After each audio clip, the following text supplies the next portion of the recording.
9:21 hallelujah.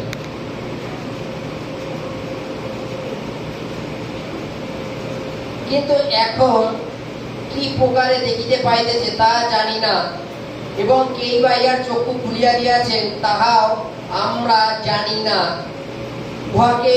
ইহাকে জিজ্ঞাসা করুন, এ বয়স প্রাপ্ত আপনার কথা আপনি বলিবে। তাহার পিতামাতা ইহুদিগকে ভয় করিত, সেই জন্য এই ইহা করিল। Hallelujah, hallelujah.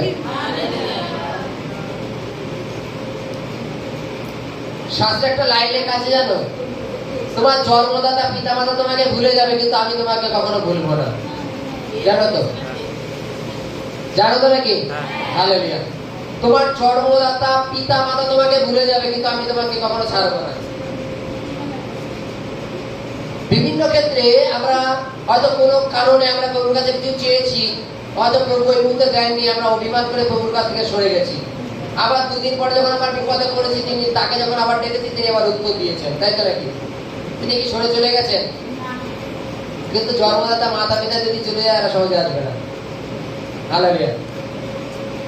বাইবেলে লেখা আছে তোমার জন্মদাতা মাতা পিতা তোমাকে ভুলে যাবে। হালেলুয়া। বাইবেলে লেখা আছে, এখানে একটা ঘটনা তুলে দেওয়া আছে। একজন জন্ম অন্ধ, শিষ্যরা দেখে বলছেন, প্রভু এ যে অন্ধ হয়ে জন্মেছে, এ পাপ করেছে না এর মা বাবা পাপ করেছে, যার জন্য এ অন্ধ জন্মগ্রহণ করেছে? প্রভু বলছে, ঈশ্বরের মহিমা যেন প্রকাশ হয়, তার জন্য এই জন্ম অন্ধ হয়েছে। বাইবেলে লেখা আছে, যিশু তাকে কাছে রেখে মাটিতে থুতু দিয়ে কাদা করে তার চোখে লেপে দিয়ে বলছে, যাও শিলো সরোবরে গিয়ে ধুয়ে আসো। সেই ব্যক্তি শিলো সরোবরে গিয়ে ধুয়ে চলে আসলো, এবং ধোয়ার পরে সে দেখতে পাচ্ছে।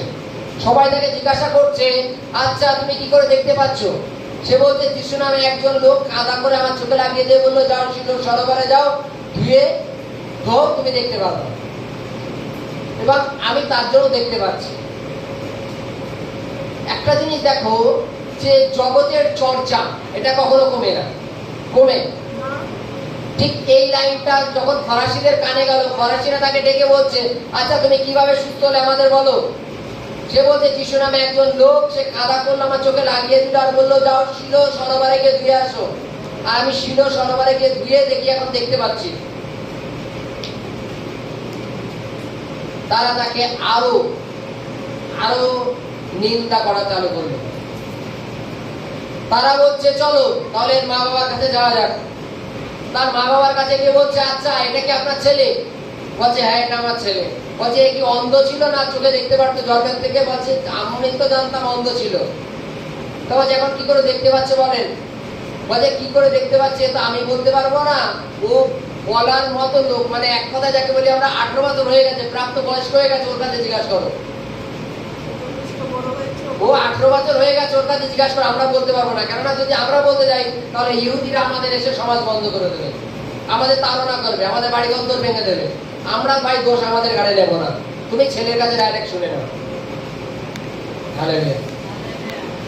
তাহলে এখানে মা বাবার স্বার্থপরতার কথা ভাবো।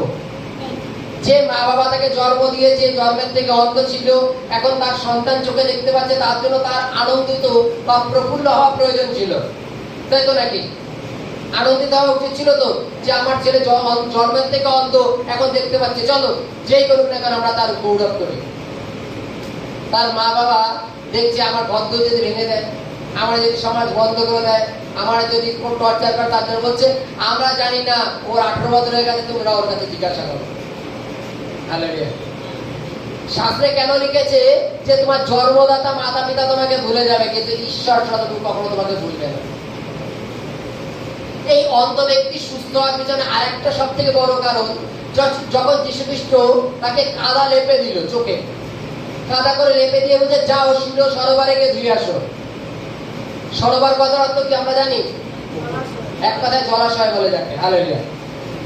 একজন অন্ধ ব্যক্তি, তাকে চোখে কাদা দিয়ে বলছে, যাও তুমি এই পুকুরে গিয়ে ধুয়ে আসো। এবার অন্ধ ব্যক্তি অতদূর পুকুরে যাবে কি করে?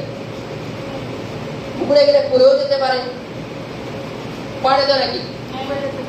যীশু খ্রিস্ট তাকে বলছে, যাও শিলো সরোবরে গিয়ে ধুয়ে আসো। সে আর অন্যদিকে তাকায়নি, সোজা শিলো সরোবরে চলে গেছে ধোয়ার জন্য। আমরা কি বলতাম, যে প্রভু যা করার এখানেই করেন, আমি অত দূর যেতে পারবো না। এতদিন কিন্তু হেঁটে আসলো, এতদিন ভিক্ষা করে আসলো, কিন্তু যখন প্রভু আমাদের সামনে আসলো আমরা কি বলতাম? প্রভু যা করার এখনই করেন, আমরা অত দূর যেতে পারবো না। তাই তো নাকি? এটা বলতাম তো নাকি? কিন্তু সেই ব্যক্তিকে যখন যীশু খ্রিস্ট বলতে যাও শিল সরোবরে গিয়ে ধুয়ে আসো, সে শিল সরোবরে ডাইরেক্ট চলে গিয়ে ধুয়েছে চোখ, এবং সে সুস্থতা লাভ করেছে। হালেলুয়া। সে সুস্থতা লাভ করেছে। কিন্তু আমরা জাগতিক ক্ষেত্রে যদি আমাদের মাতা পিতাকে দেখি, এই যে অন্ধ ব্যক্তি, তার মাতা পিতা ডাইরেক্ট তাকে অস্বীকার করে দিল, যে প্রাপ্তবয়স্ক হয়ে গেছে, আপনারা ওর কাছ থেকেই শুনে নেন। Hallelujah, hallelujah. যদি তাড়না করতে হয় তাকে তাড়না করেন, যদি অত্যাচার করতে হয় তাকে করেন, আমরা জানি না কিছু। হালেলুয়া। তোমার জন্মদাতা মাতা পিতা তোমাকে ভুলে যাবে, বিশ্বাস সদৌ ভুলবে না। হালেলুয়া।